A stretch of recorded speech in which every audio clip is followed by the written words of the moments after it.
Hi everybody, my name is Mark, and today I want to talk to you about a topic that's been trending in the news for a while now. Basically, whether a recession is coming to the US or not. Now, I live in Canada, but Canada is directly affected by what happens in the US. So if the US goes into a recession, there's a good chance Canada will too, since the US is one of our main trading partners, our biggest trading partner there. So first things first, what is a recession? A recession is typically a decline in economic activity measured by 2 consecutive quarters of declining GDP. GDP is gross domestic product, which is the total value of goods and services which are produced in one country over the year. It's important to note that a recession is very different from a depression. A recession is simply 2 consecutive quarters of declining GDP, whereas depression is usually much longer than that. According to Investopedia, a depression is something that typically lasts 2 to 3 years, usually longer, and results in at least a 10% decline in your country's GDP over that time period. So what has caused all this discussion? So the reason that this has been a trending topic is mainly because of the 2 and 10-year yield curves on treasury bonds. What's essentially happened is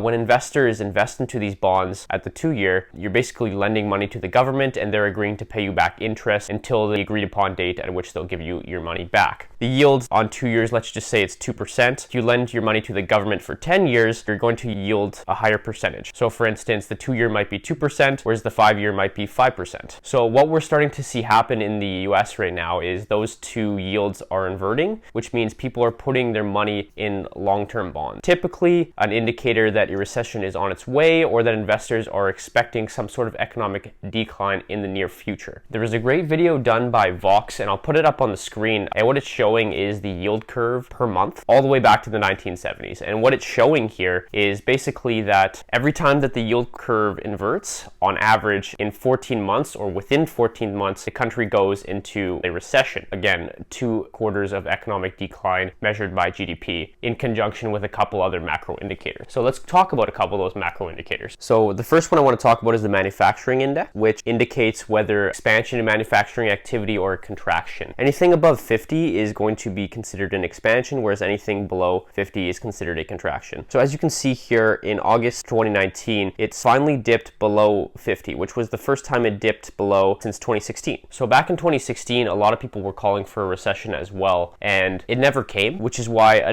lot of investors these days are skeptical that it's going to come again. Now, there's no question that this index has been hammered by the US-China trade wars, which have been happening in the past couple months. I'll get into the trade war topic in a second here. So let's just keep going on the macro indicators. So investors care about this index because they need to keep their pulse on the economy because it dictates how various types of investments are going to perform. Obviously, the stock market likes to see healthy economic growth because that's going to translate to higher corporate profits and likely higher prices on the market. So the index indicates overall factory sector trends, and the relevance of this indicator is enhanced by the fact that it's available very early in the month. It is not subject to revision. Now, the second thing I want to talk about here is the unemployment rate, and even though the unemployment rate is somewhat more of a short-term indicator than a long-term recession indicator, you can see here that it's almost at an all-time low for the past 50 years. It was its lowest in, I believe, 1953 here at 2.7%, and right now it's sitting at 3.7% as of the last release. The fact that it's at an all-time low is a really good thing for the economy, but that being said, it could also indicate that it's more likely to go up first than it's going to further down. 3.7% is extremely low, and the economy is riding high, and we've been in a bull market for almost 10 years now. So consumer sentiment in the US is also near an all-time high, almost as high as it was near the tech bubble in early 2000. The pattern in consumer attitudes and spending has the foremost influence on the stock and bond markets. For stocks, strong economic growth translates to healthy corporate profit and higher stock prices. For bonds, however, the focus is whether economic growth goes overboard and leads to inflation. Now, consumer spending accounts for more than 2/3 of the economy, so the markets are always dying to know what consumers are up to and how they might behave in the future. The fact that consumer confidence is near an all-time high is not a good indicator that a recession is coming. It's not the be-all, end-all either. How this is calculated essentially is the University of Michigan centers questions for about 600 households each month on their financial condition and their overall attitudes about the economy. They use advanced statistics to then project that and give a data point as to where they believe consumer confidence is and where it should be in the future. So as of right now, it's not at an all-time high, but it's about its highest as it's been since the early 2000s. Okay, so now let's talk trade wars. So this one's really interesting, and I'm sure a lot of you guys are really interested in this topic. Everybody's heard about what's going on between the US and China right now with all these retaliatory tariffs, starting with President Trump and then having retaliatory tariffs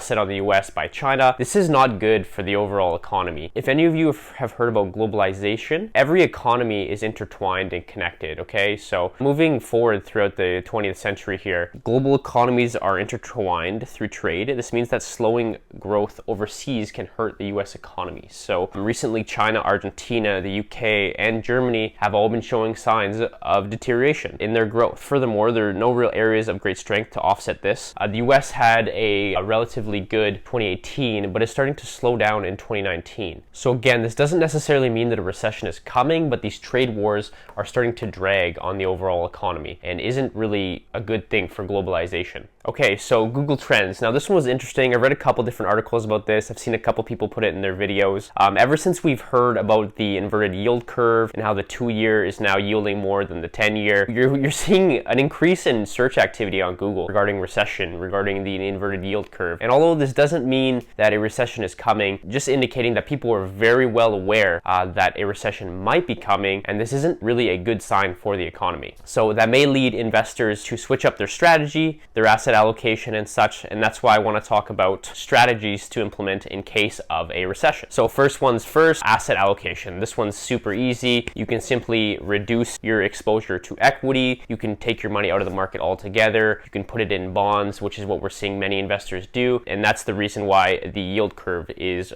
inverting at this point, because a lot of investors are starting to put their money in long-term bonds instead of short-term bonds, and they're hoping to profit from that after the economic turbulence kind of subsides. In terms of asset allocation, you can also remove your exposure to risky equities, move your money to more blue chip type of stocks, avoid those small caps or extremely high risk tech growth stocks, which you believe are the next big thing, the next big Facebook or Google or what be it. A good indicator for risk is beta. Beta is the measure of a stock's volatility in relation to the market. By definition, the market has a beta of 1, and anything above that has higher volatility than the market. So make sure to incorporate that in your investment strategy moving forward if you're still planning to have your money in the market. So second thing, job security. This is obviously very important. If you work in the public sector, your job's likely a lot more secure, at least in Canada it is. If you work in the private sector, you want to make sure you have a good steady job going through this economic recession to make sure that you're able to pay your bills, your mortgage, your rent, whatever that may be, so that you can continue covering your living costs. Obviously that's a lot easier said than done, but if you're in a position where you feel your job might be cut in the presence of a recession, maybe you want to update that resume, start going to some networking events. Another thing you can do if you have a high risk tolerance is you can use short selling in the near future. Now this is an extremely risky investment strategy because your losses can potentially be unlimited, which is very different from if you're buying long on a stock. If you're buying long on a stock, you're expecting it to appreciate, whereas if you're short selling, you're expecting it to depreciate. So when you're buying a stock long, if it goes to 0, your loss is cut off. If you're short selling and you hold a short selling position, if that stock continues to go up, it can go up infinitively and your losses can potentially be infinite. So again, if a recession is coming, you're expecting corporate profits to be lower, which is essentially going to lead to lower market prices. So if you have a high risk tolerance, look into this. It's something you can certainly use to hedge in your portfolio during the presence of a recession. For strategy here, this kind of ties to job security. If you're expecting to lose your job, you're going to want to make sure you have that safety blanket, okay? If you have a mortgage, if you're paying rent, you're going to want to make sure you can cover the costs of living. If you lose your job because of a recession, you're going to thank yourself so much that you have that safety blanket so that you can use that extra couple months or two to find yourself a new job. So this one's very important, especially if you work in a high turnover job or the private sector where cuts are done regularly. Last point here, then I'll leave you guys alone. It is don't panic. So just because a recession's coming doesn't mean